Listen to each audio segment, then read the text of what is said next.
One of the most powerful and often overlooked tools for improving mental and physical performance is light. Not just any light, but natural sunlight exposure in the morning.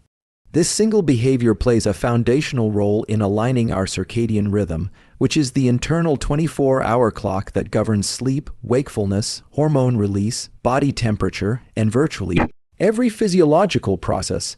At the core of this system is a cluster of neurons in the brain called the suprachiasmatic nucleus SCN, located in the hypothalamus.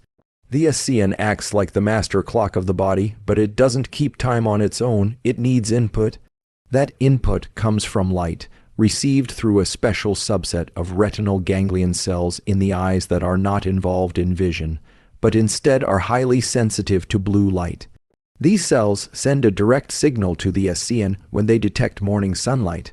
Now, why is morning light so important? Because the quality, intensity, and spectral composition of light early in the day is uniquely suited to signal to the brain that it's daytime. The sun emits a high amount of blue light in the early hours, and this intensity, especially if you're outside, far exceeds what any indoor light can provide. Even on a cloudy day, outdoor light is exponentially stronger than typical artificial lighting. When the SCN receives this morning light signal, it sets in motion a timing cascade. It tells the brain and body, day has begun. This triggers a natural cortisol spike, which helps you feel alert and focused. Importantly, this is a healthy, necessary cortisol rise, not the stress-induced kind. It also suppresses melatonin, the hormone responsible for making you feel sleepy, ensuring that melatonin in production is delayed until the right time in the evening. The SCN also uses this morning signal to start a timer. Roughly 14 to 16 hours later, your brain will begin secreting melatonin again, preparing you for sleep. That means your ability to fall asleep tonight is largely determined by whether you got sunlight this morning. Circadian alignment has downstream effects on metabolism, immune function, mood, and cognitive performance. Studies show that people who get bright light exposure within an hour of waking have better sleep quality, report lower levels of depression and anxiety, and experience higher daytime energy levels. Shift workers, travelers crossing time zones, and people who stay indoors all day often suffer from circadian misalignment, which leads to a host of physiological and psychological issues. It's also important to note that the timing of light exposure matters. Getting light too late in the day, especially blue, rich light from screens or overhead LED, can delay the circadian rhythm. This leads to difficulty falling asleep, reduced sleep quality, and grogginess the next morning, a cycle that continues unless corrected by proper morning light exposure. Practically speaking, the protocol is simple but specific. Get outside within 30 to 60 minutes of waking. No sunglasses, no windows between you and the sun. Ideally, spend 5 to 10 minutes outside on a clear day, or 15 to 30 minutes if it's overcast. Even brief exposure begins the biological cascade that sets your entire day into rhythm. Dopamine is often misunderstood as simply the pleasure neurotransmitter, but its role is far more complex and foundational to human behavior. At its core, dopamine is a motivation and action chemical, a neuromodulator that governs drive, anticipation, effort, and reward. When dopamine levels are elevated, people tend to be more alert, goal-directed, and focused. Low dopamine, on the other hand, is associated with fatigue, procrastination, and lack of initiative. One of the most effective and accessible ways to elevate dopamine early in the day is through movement. Physical movement, especially in the first hour after waking, has a profound effect on the dopamine system. This is not limited to intense exercise. Even low-intensity movement like walking, stretching, or light mobility work can prime the dopamine pathways in the brain. The key is activating the mesolimbic and nigrostriatal dopamine circuits, which are involved in movement, reward, and habit formation. When muscles contract, they send signals to the brain via a variety of pathways, including the proprioceptive system, the vagus nerve, and the spinal cord. These signals stimulate activity in brain regions like the ventral tegmental area, VTA, and substantia nigra, which are major hubs of dopamine production. These regions then project to areas such as the nucleus accumbens and prefrontal cortex, directly influencing motivation, mood, and cognitive control. Dopamine also plays a role in creating what's called a motivational scaffold, a baseline level of readiness to engage. When you increase dopamine through morning movement, you're not just experiencing a short-term boost. You're effectively elevating your baseline dopamine tone, which means the brain is now operating with a higher level of anticipation and readiness for reward. This leads to increased willingness to tackle difficult or complex tasks, often without needing external motivation. There's also a feedback loop at play. Movement increases dopamine, and dopamine makes movement feel more rewarding. This is why people who exercise regularly report that it becomes easier over time, not just physically, but psychologically. Their brains are beginning to associate movement with positive internal states, creating a self-reinforcing loop of behavior and reward. Research also shows that dopamine release through physical activity is more sustainable and regulated compared to dopamine released from passive stimuli like scrolling through social media or eating hyper-palatable foods. Those sources create sharp spikes followed by crashes. Movement, in contrast, creates a longer, more stable elevation, which is exactly what you want for consistent mental performance throughout the day. In addition to dopamine, movement also influences epinephrine, adrenaline, and acetylcholine, both of which enhance alertness and focus. These neuromodulators work in concert to create a brain state optimized for task engagement, planning, and goal execution. That's why even a short bout of movement can make a noticeable difference in how clearly you think and how decisively you act. The type of movement can be tailored to the individual. For some, it's a brisk walk outside. For others, it might be a 5-minute mobility routine, jumping jacks, or a quick bodyweight circuit. The common denominator is intentional movement early in the day, which primes the brain for optimal function across the cognitive, emotional, and behavioral domains. Cortisol is often labeled as the stress hormone, but that oversimplification overlooks its critical role in maintaining healthy physiology and performance. Cortisol is a glucocorticoid hormone released by the adrenal glands in response to signals from the brain, primarily from the hypothalamic, pituitary, adrenal HPA axis. While cortisol is indeed involved in the body's response to stress, it also plays a crucial role in metabolism, immune regulation, blood pressure, and alertness. Importantly, cortisol follows a circadian rhythm, and this rhythm can be leveraged for cognitive and behavioral optimization if understood properly. One of the most consistent features of the circadian cortisol rhythm is the cortisol awakening response CAR. This is a natural spike in cortisol levels that occurs approximately 30 to 45 minutes after waking, peaking in the early morning hours. This cortisol rise is not pathological. It is designed to increase alertness, mobilize energy stores, and prepare the body for action. In evolutionary terms, this spike helped early humans transition from sleep to hunting, foraging, or protecting themselves. In modern terms, it's an internal cue that the brain and body are ready to engage. The key is to align high cognitive demand tasks and decision-making with this natural cortisol peak. Cortisol enhances the brain's ability to focus and process information by increasing glucose availability and modulating activity in the prefrontal cortex, the brain region responsible for executive functions like attention, planning, and impulse control. When cortisol is elevated in its natural rhythm, mental clarity, and working memory are also elevated. This is the brain's prime time for strategy, problem solving, and creative output.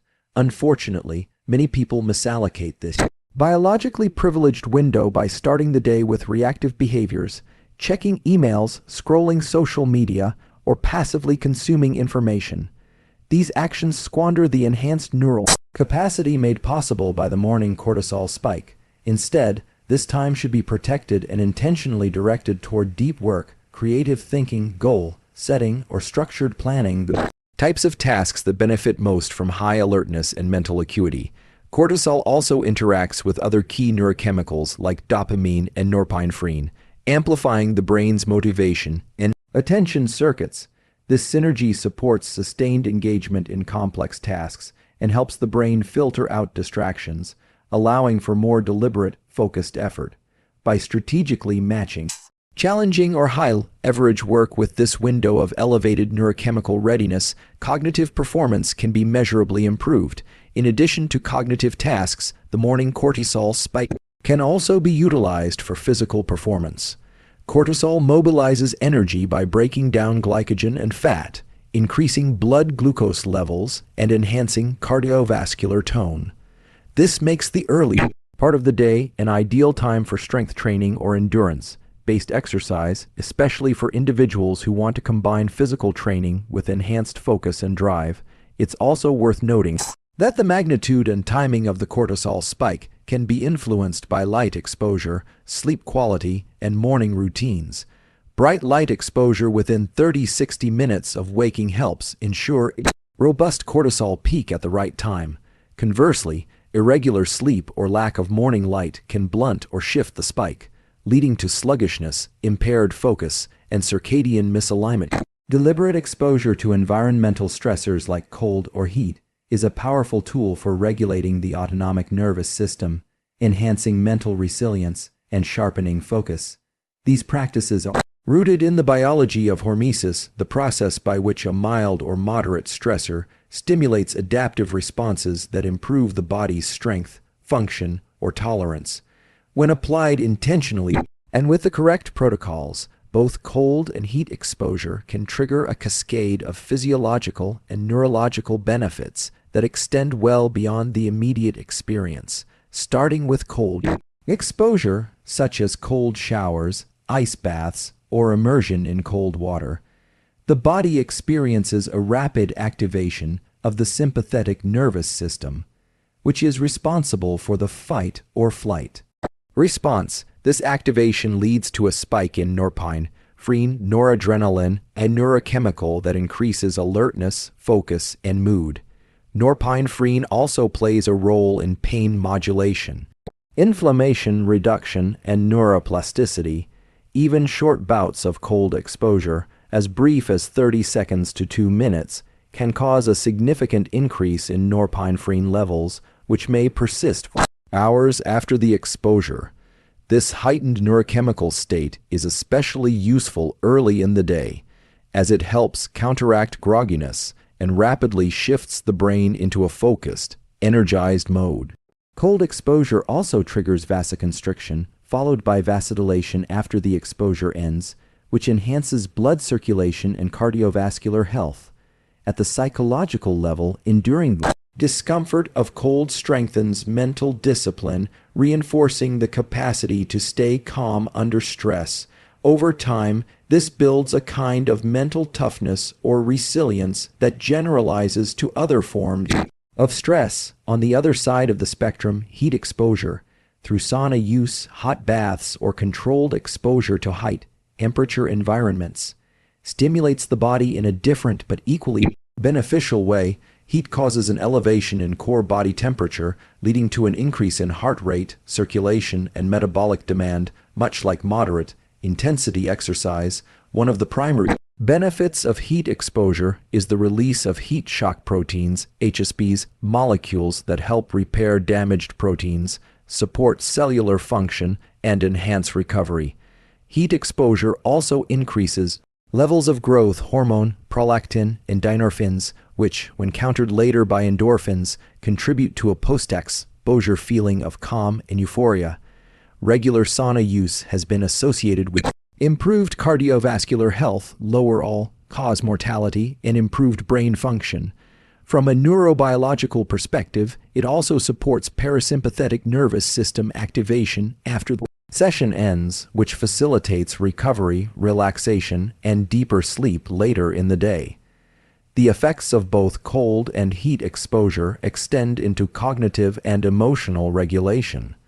These deliberate stressors train the brain to tolerate intensity without panic, improving one's ability to regulate emotional responses in high pressure or uncertain situations.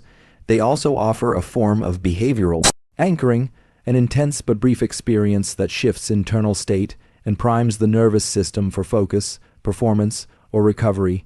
Timing and context matter.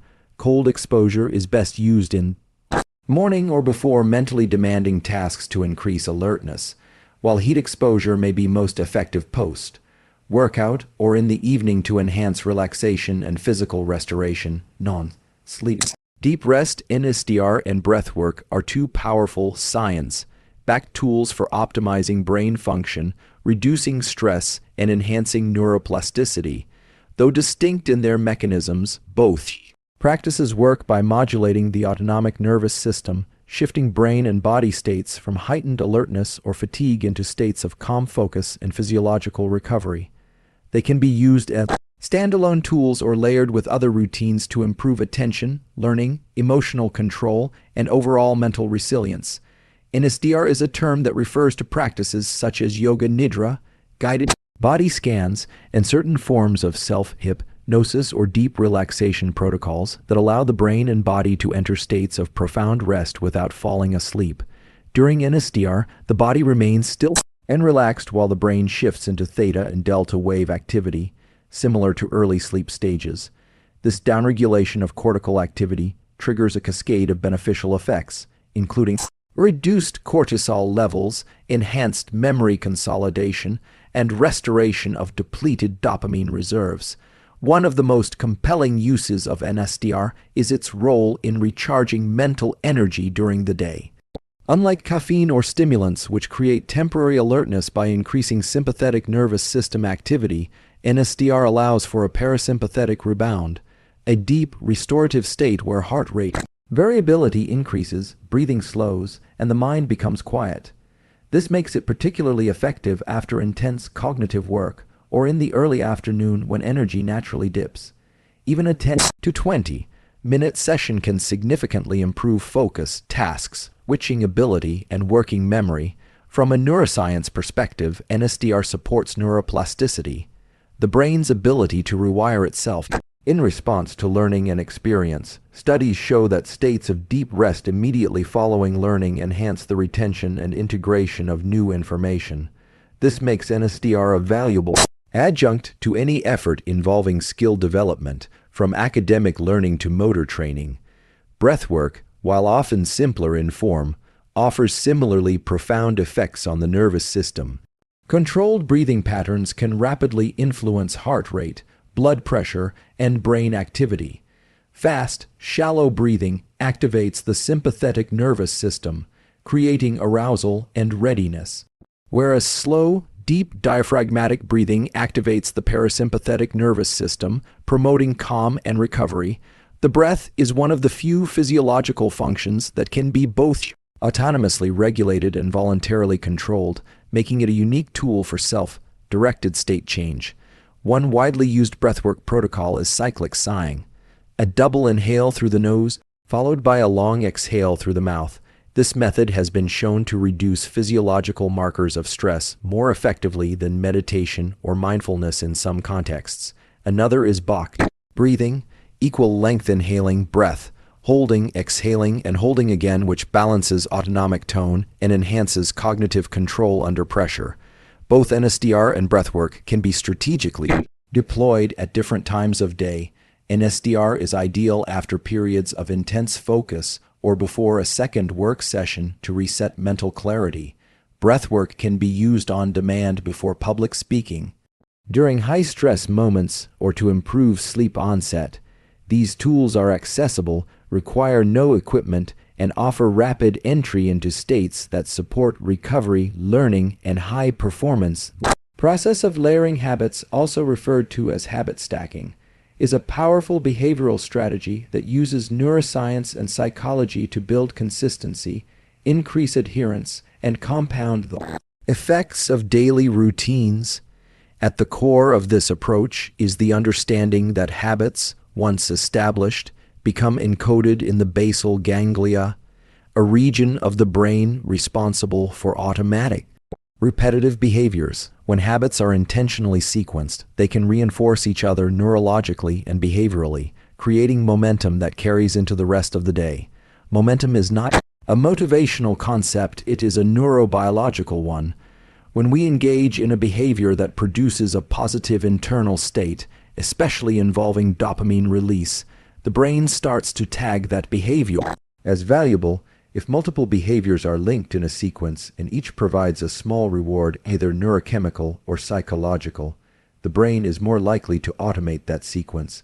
This is how layering works. The success of one action sets the stage for the next, creating a feedback loop of positive reinforcement.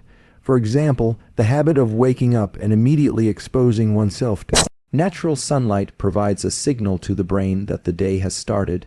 If that is followed by hydration, movement, breathwork, and then structured goal setting, each action builds upon the previous one, reinforcing a sense of progress and control. These behaviors, when done consistently, become cognitive and physiological anchors. They stabilize attention, elevate mood, and signal the nervous system that the body is in a state of readiness. Neurotransmitters like dopamine, acetylcholine, and norepinephrine are all modulated by these early actions. Dopamine increases motivation and drives action. Acetylcholine sharpens focus and enhances learning.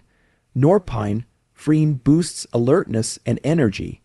By layering habits that influence these systems, the brain enters a chemically optimized state for deliberate work, creativity, and decision-making. This biological preparation leads to better outcomes not only in the morning but across the entire day. Crucially, layering habits reduces what is often the biggest barrier to action, friction.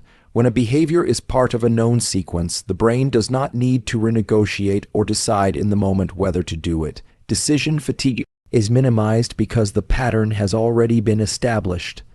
Over time, this reduces cognitive load and frees up mental resources for more important, high-effort tasks. The success of habit layering depends heavily on timing, cues, and consistency. Anchoring a new habit to an existing one, such as doing breath work immediately after exercise or journaling right after morning light exposure, ties the new behavior to a well-established neural pattern. The consistency of this sequence builds a predictable rhythm in the brain's reward circuitry, making the process not only easier to repeat but also more internally rewarding. Moreover, this strategy supports identity reinforcement.